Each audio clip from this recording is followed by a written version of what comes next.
युजवेंद्र चहल और धनश्री वर्मा के डाइवोर्स ने एक बड़ा मीडिया कंट्रोवर्सी क्रिएट कर दिया, स्पेशली रिगार्डिंग एलिमनी। रिपोर्ट्स कह रही हैं कि धनश्री ने 4.75 करोड़ एलिमनी रिसीव की है। पर क्या फाइनेंशियली इंडिपेंडेंट इंडिविजुअल भी एलिमनी को इंटाइटल होनी चाहिए, या ये सिर्फ उन लोगों के लिए होना चाहिए जो जेन्युइनली डिपेंडेंट है?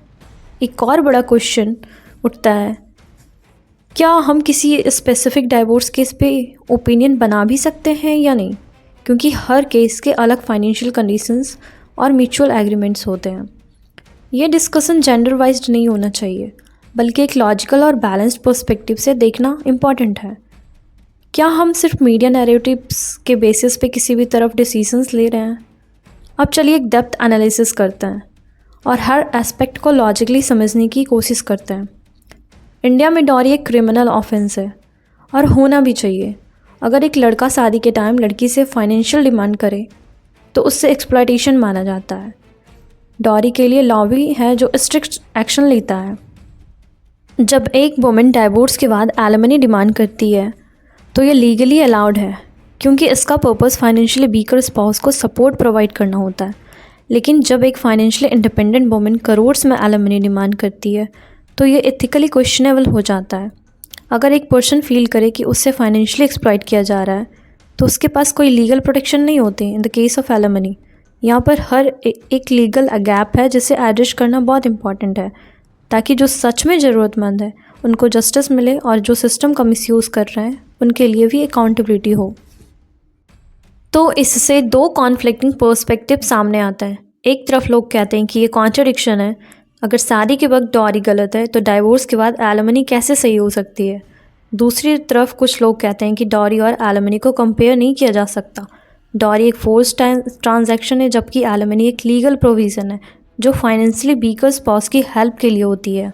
पर अगर हम मैक्रो पर्सपेक्टिव से देखें तो एक और बड़ा सवाल इशू सामने आता है। वुमेन की ओवरऑल कंडीशन ड्रास्टिकली बेटर नहीं हुई है all over the country since 1970s।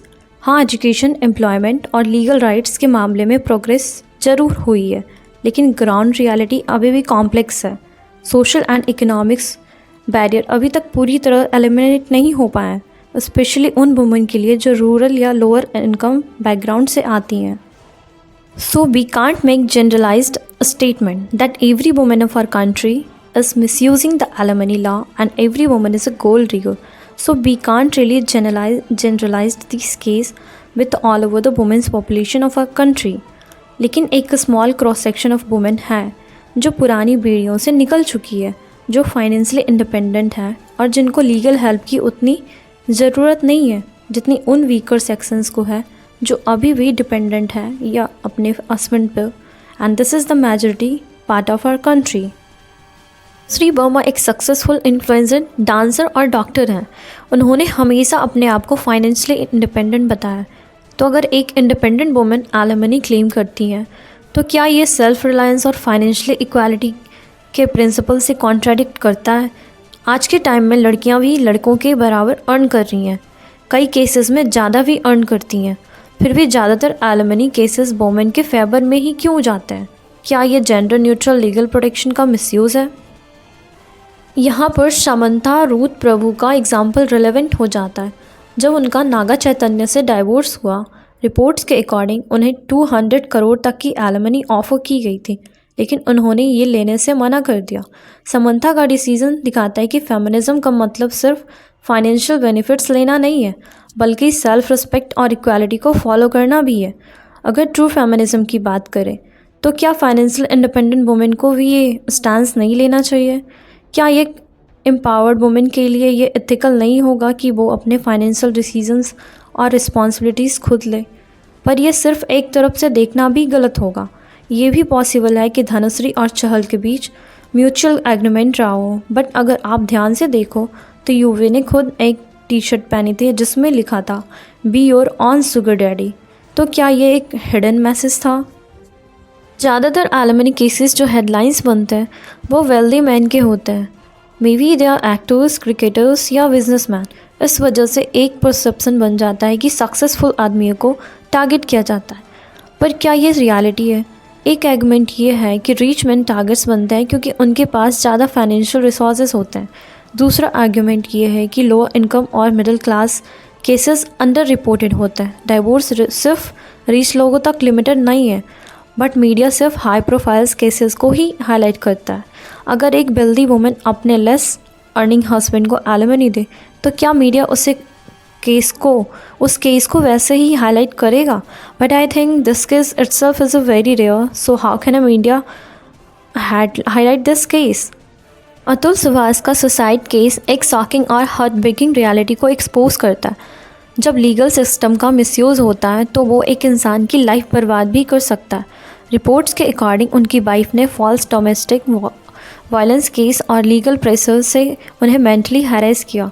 ये हैरेसमेंट इतनी एक्सट्रीम हो गई कि अतुल को कोई और ऑप्शन नहीं दिखाई दिया और उन्होंने सुसाइड कर लिया। इस केस में सिर्फ फॉल्स एलिगेशंस नहीं बल्कि एक्सेसिव एलिमनी डिमांड भी एक बड़ा फैक्टर था। रिपोर्ट्स कहते हैं कि वाइफ ने अनरियलिस्टिक फाइनेंशियल क्लेम्स किए जो अतुल अफोर्ड नहीं कर सकते थे। एक मिडिल क्लास आदमी जब फाइनेंशियल और लीगल प्रेशर के बीच फंस जाए तो उसके पास क्या ऑप्शन बचता है? ये एक ऐसे सिस्टम को एक्सपोज करता है जो गलत एक्यूजेशंस और फाइनेंशियल एक्सप्लॉयटेशन को अलाउ करता है बिना जेंडर न्यूट्रल प्रोटेक्शन के। पर क्या इसका मतलब है कि एलिमनी सिस्टम गलत है? नहीं, हर लॉ का मिसयूज़ हो सकता है, चाहे वो डॉरी या एलिमनी लॉज हो। आजकल कई लोग आर्ग्यू करते हैं कि एलिमनी एक ट्रेंड बन गया है जिसमें लोग सक्सेसफुल पार्टनर से शादी करते हैं, कुछ साल साथ रहते हैं और फिर एक बड़ा सेटलमेंट लेकर अलग हो जाते हैं। लेकिन क्या ये परसेप्शन बिल्कुल सही है? क्योंकि ये मेजॉरिटी केसेस का रिप्रेजेंटेशन नहीं है। ये एक स्पेसिफिक सोशल सेगमेंट का पैटर्न हो सकता है जो वेल सेटल है और अपनी लाइफ इंडिपेंडेंटली जीने के लिए फाइनेंशियली कैपेबल भी है। लेकिन देश की हर महिला इस कैटेगरी में नहीं आती, as I have already mentioned, और इसी वजह से हम इसे एक जनरल कैटेगरी रियलिटी नहीं मान सकते। एलिमनी का असल कॉन्सेप्ट फाइनेंशियल सिक्योरिटी और फेयरनेस पर बेस्ड है, ना कि किसी एक साइडेड एक्सप्लॉयटेशन के लिए।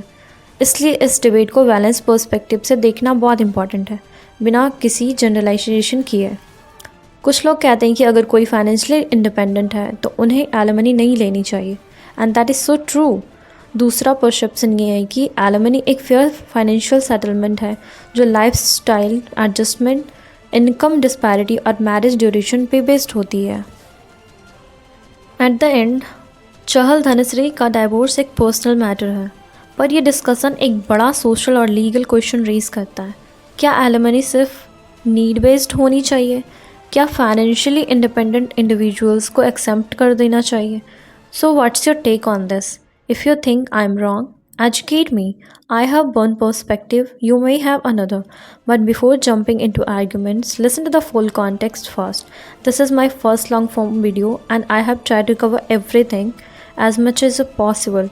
Drop your thoughts in the comments below if I have missed out something. Thank you.